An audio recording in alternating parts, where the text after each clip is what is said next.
Form में लाऊं।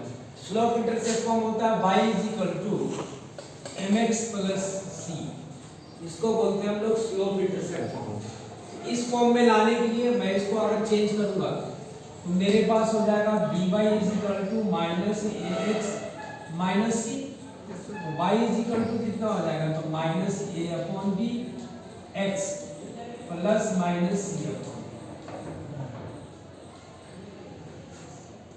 देखो m कितना हो गया, m हो गया -a/b और कांस्टेंट टर्म्स यानी y इंटरसेप्ट क्या हो गया तो y इंटरसेप्ट हो गया -c/b। तो अगर आपसे डायरेक्ट कोई पूछे कि स्लोप क्या होगा तो स्लोप फॉर्मूला होगा minus coefficients of x upon coefficients of y, minus coefficients of x upon coefficients of y। Minus coefficients of x का मतलब a और कोएफिशिएंट्स ऑफ y का मीनिंग क्या होगा b, तो माइनस a अपॉन b। बात सही है। तो अगर फॉर्मूले याद नहीं है तो आप इक्वेशंस को इस फॉर्म में ले लो और फॉर्म में ले जाकर के फिर बता दें इसको कि स्लोप ये होगा इंटरसेप्ट होगा। फार्मूले याद करना कोई जरूरी नहीं है, चाहो तो आप इसको इस फॉर्म में ले जाकर के निकाल सकते हैं। ऐसे ही दूसरा है हमारे पास स्लोप इंटरसेप्ट फॉर्म में लाना। स्लोप इंटरसेप्ट फॉर्म तुम्हें याद होगा क्या होता था, x upon a plus y upon b is equal to 1। x axis को a पे कट करता है, y एक्सिस को b पे कट करता है। तो इक्वेशंस ऑफ लाइन इस फॉर्म में लाने के लिए मेरा इक्वेशन इस फॉर्म में दिया हुआ ax plus by plus c is equal to 0। तो तुम इसको ऐसे करो, ax कर दो प्लस by कर दो is equal to minus c कर दो और माइनस c से सबको डिवाइड कर दो। तो ax upon minus c plus by upon minus c is equal to minus c upon minus c, तो दैट इज 1 आ जाएगा। इसको इसके नीचे ले आओ तो आपका आएगा x upon minus c upon a, y upon minus c upon b, यानी a is equal to this और b is equal to this. यानी x एक्सिस का जो इंटरसेप्टिंग पॉइंट होगा, x एक्सिस का इंटरसेप्ट पॉइंट्स अगर निकालो, इंटरसेप्ट होगा आपका intercept minus c upon a और ऐसे ही y एक्सिस का इंटरसेप्ट जो होगा वो निकलेगा आपका माइनस c अपॉन। बोलो बात सही है, आ गए समझ में? ठीक है। तीसरा है तुम्हारा नॉर्मल फॉर्म्स। नॉर्मल फॉर्म के लिए आपके पास फॉर्मूला था x cos a plus y sin b is equal to b। आपका इक्वेशन ऐसे गिवन होगा ax plus by plus c is equal to 0। तो पहले इस फॉर्म को लियो, ax लिखो प्लस by लिखो इक्वल टू माइनस c करो, फिर इस माइनस c को प्लस c बनाओ और इसके कोएफिशिएंट से मल्टीप्लाई कर दो। तो minus a x upon within under root a square plus b square plus minus b upon within under root c upon within under root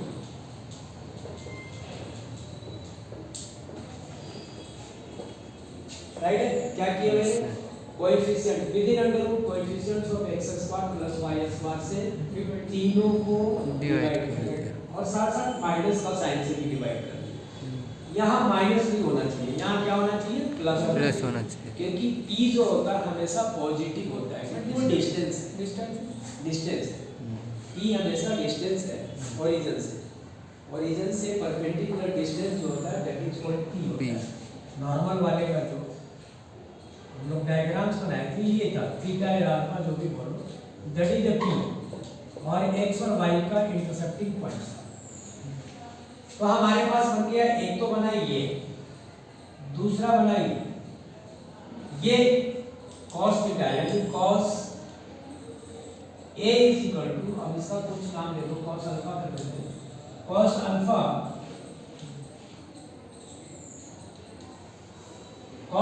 is equal to minus a upon b under root a square, और ऐसे ही sin alpha is equal to minus b upon b under root a square, और p is equal to c upon b under root.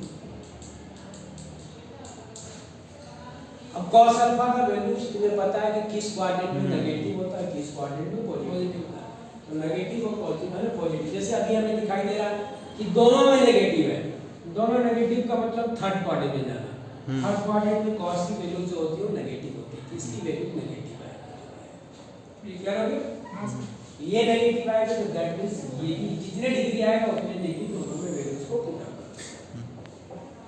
तीन questions बना दिए। चौथा question हमने पहले भी बता चुके हैं कि अगर किसी लाइन का इक्वेशन दिया हुआ है, ध्यान से सुन लो मेरी बात, अगर किसी लाइन का इक्वेशन दिया हुआ है और इसके ठीक पैरेलल लाइन का इक्वेशन पूछ रहा है आपसे, इसके ठीक पैरेलल एक लाइन का इक्वेशन पूछ रहा है और पासिंग पॉइंट गिवन होगा x1 y, पासिंग पॉइंट क्या है x1 y।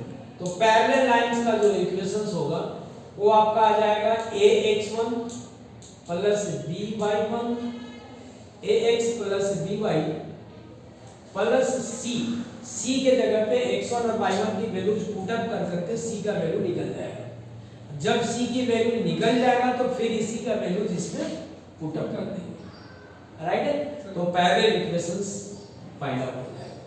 c के वैल्यूज क्या रखेंगे हम पढ़े यहाँ पे, जैसे आपका है suppose 3x plus 4y plus 6 is equal to 0 suppose, तो हमारे पास ये पासिंग पॉइंट है 2,3, तो तुम इसमें वैल्यूज पुट अप करोगे 3 multiply 2 plus 4 multiply 3 plus c is equal to 0, तो 4 3 जा 12, 3 2 जा 6, c is equal to minus 18, तो तुम्हारा हो जाएगा 3x plus 4y minus 18 is equal to 0। ये तुम्हारा पैरेलल लाइन का इक्वेशन है। तुम्हारे किसका इक्वेशन हुआ? पैरेलल लाइन, राइट है? और अगर पैरेलल लाइन का इक्वेशन निकालना चाहते तो ऐसे भी निकाल सकते हैं। इसका स्लोप कितना है? तो इसका स्लोप है -3/4। पास किससे कराना है? तो 3, 2, 3 से। तो फार्मूला होता है y - y1 = m x - x1। तो डायरेक्ट ऐसे भी निकाल सकते हैं या y - y1 = m x - x1 के बेस पे भी निकाल सकते हैं। दोनों में से कैसे भी फाइंड आउट कर सकते हैं, राइट है? इससे सिंपल होता है, इसमें 2-3 लाइन में ही निकल जाएगा, क्योंकि हमें कुछ और निकालना नहीं है, स्लोप तो हम वही सेम रहना है, तो हम लोग सिंपल हो जाएगा। ऐसे ही अगर कोई परपेंडिकुलर लाइन का इक्वेशन निकालना हो, परपेंडिकुलर लाइंस का, तो परपेंडिकुलर लाइंस में कोएफिशिएंट चेंज हो जाते हैं, यानी आपका आ जाएगा a के साथ bx, b चला गया x के साथ और a के साथ क्या चला जाएगा? तो y हो जाएगा, ay प्लस c = 0 और साइन भी चेंज होगा। अगर यहाँ पे प्लस का साइन है तो आपका यहाँ पे हो जाएगा माइनस का। क्लियर हो गया? तो इस लाइन के अगर पैरेलल परपेंडिकुलर लाइन का इक्वेशन निकालना हो तो तुम्हारा इक्वेशन क्या बनेगा? तो एग्जांपल्स में इक्वेशंस बन जाएगा 4x - 3y प्लस c = 0। और ये लाइन पास किससे कराना था? तो आपका पासिंग पॉइंट गिवन था, ये पासिंग पॉइंट है हमारा 2,3, तो 4 × 2 - 3 × 3 प्लस c = 0, so 4 2 जाए 3 3 जा 9, so c = 1। इससे वैल्यूज पुट अप कर दोगे तो परपेंडिकुलर लाइंस का इक्वेशन हो जाएगा 4x - 3y प्लस 1 = 0, राइट है? ये निकल गया। इसी को अगर आप दूसरे मेथड से लेना चाहो तो इसका स्लोप निकालोगे, जो इक्वेशन दिया हुआ है इसका स्लोप हो जाएगा -3/4। इससे m1 निकला, फिर m2 निकाल लेगा, तो m2 = परपेंडिकुलर के लिए फार्मूला होता है -1/m1, -1/m1। यानी अगर आपका निकला है माइनस का 3/4 तो परपेंडिकुलर लाइन का इक्वेशन हो जाएगा 4/3। परपेंडिकुलर लाइन का इक्वेशन कितना हो जाएगा 4/3।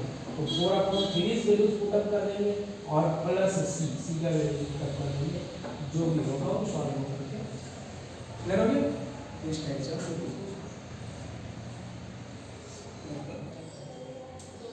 आपको लिखना है स्लो इंटरसेप्ट फॉर्म में। तो 7y इज इक्वल टू कितना, तो -x, y is equal to -1/7x plus 0।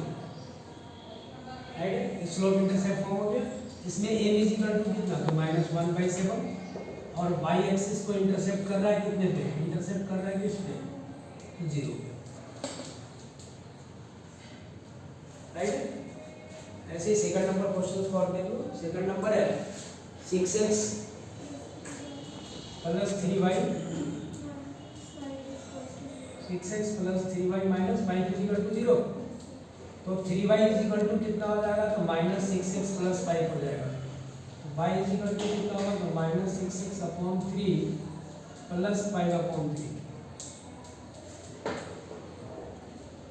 Right, तो स्लोप इज इक्वल टू कितना हो जाएगा, तो स्लोप इज इक्वल टू हो गया -2 और y एक्सिस को इंटरसेप्ट करेगा किस पॉइंट पे, तो दैट इज 5/3।